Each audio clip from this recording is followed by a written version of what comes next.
నమస్తే. ఇప్పుడు మీరు చూడబోతున్న వీడియో ఖచ్చితంగా మీకు ఉపయోగపడుతుంది, నచ్చుతుంది కూడా. మరి మీకు నచ్చిన విషయం నాకు తెలియాలి అంటే ఈ వీడియోని మీరు లైక్ చేయాలి, షేర్ చేయాలి, అలాగే మన ఛానల్ని సబ్స్క్రైబ్ చేయాలి. మీ సపోర్ట్ని నాకు అందిస్తారు కదా. ఓకే, ఇప్పుడు వీడియోని స్టార్ట్ చేద్దాం. నమస్కారం. రేపటి విశిష్టతని ఒకసారి చూద్దాం. రేపు 16వ తారీఖు డిసెంబర్ నెల 2023వ సంవత్సరం శనివారం. శ్రీ శోభకృత్ నామ సంవత్సరం దక్షిణాయనం హేమంత ఋతువు. రేపు మార్గశీర్ష మాస శుక్లపక్ష చతుర్థి తిథి రాత్రి 8 గంటల వరకు, తదుపరి పంచమి తిథి. శ్రవణ నక్షత్రం రాత్రి తెల్లవారుజామున 4:37 వరకు, తదుపరి ధనిష్ట నక్షత్రం.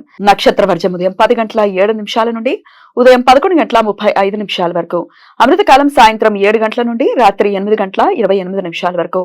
హైదరాబాద్ ప్రాంతం వారికి రేపు సూర్యోదయం ఉదయం 6:39, సూర్యాస్తమయం సాయంత్రం 5:45, చంద్రోదయం ఉదయం 9:49, చంద్రాస్తమయం రాత్రి 9:16. అభిజిత్ ముహూర్తం పగలు 11:49 నుండి మధ్యాహ్నం 12:34 వరకు. దుర్ముహూర్తం ఉదయం 6:39 నుండి ఉదయం 8:07 వరకు. రాహుకాలం ఉదయం 9:25 నుండి ఉదయం 10:48 వరకు. గుడిక కాలం ఉదయం 6:39 నుండి ఉదయం 8:02 వరకు.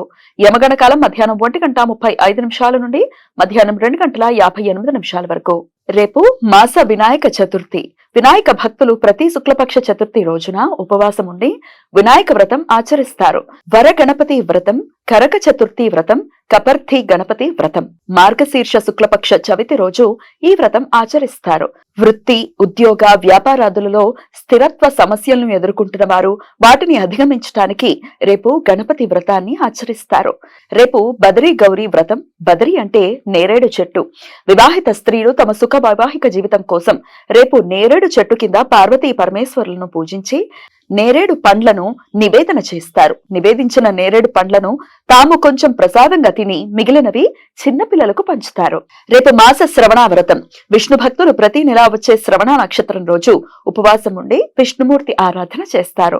తిరుమల శ్రీవారి జన్మ నక్షత్రం శ్రవణం అని భక్తుల విశ్వాసం. వ్యతిపాత పర్వకాలం, వ్యతిపాత మహాపాతకాలం రేపు ఉదయం 7:46 నుండి మధ్యాహ్నం 1:58 వరకు ఉంటుంది. రవిచంద్ర గ్రహాల మధ్య పార్లల్ ఆస్పెక్ట్. రవిచంద్ర గ్రహ క్రాంతులు దక్షిణం వైపు ఒకే 23:18 చేరుకోవడంతో రేపు ఉదయం 10:54 ఇది ఏర్పడుతుంది. మహాపాతకాలాల్లో ఉపాసనా మంత్రాలు జపించటానికి, అనుష్ఠానాలు చేయటానికి, ధ్యానం చేయటానికి, నూతన మంత్రోపదేశం తీసుకోవటానికి అత్యంత అనుకూలం. ఈ సమయంలో చేసే అనుష్ఠానాలు, ఉపాసనా మంత్ర జపాలు లక్షల సూర్యగ్రహణాల సమయంలో ఆచరించినంత ఫలితాన్ని ఇస్తాయి. కానీ ఈ సమయం శుభకార్యాలకు అనుకూలం కాదు.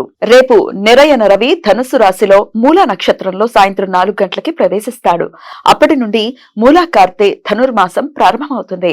పితృదేవతలకు శ్రాద్ధ విధులను నిర్వర్తించడానికి అనుకూలమైన షడశీతి పుణ్యకాలం రేపు సాయంత్రం 4 గంటల నుండి సూర్యాస్తమయం వరకు ఉంటుంది. శనివారం శ్రవణ నక్షత్ర కలయిక ఉండటంతో సర్వార్థ సిద్ధియోగం రేపు సూర్యోదయం నుండి రాత్రి 4:37 వరకు ఉంటుంది. ఈ సమయంలో నూతన వ్యాపార ప్రయత్నాలు చేయటానికి, కొత్త పనులు ప్రారంభించడానికి అనుకూలం. ఈ సమాచారాన్ని మనకందించిన వారు మేడికొండూరు విశ్వనాథ్ ప్రసాద్ గారు. ఆయనకు కృతజ్ఞతలు తెలియజేస్తూ గణపతి స్మరణతో సమస్త సన్మంగళాని భవంతు. నమస్కారం.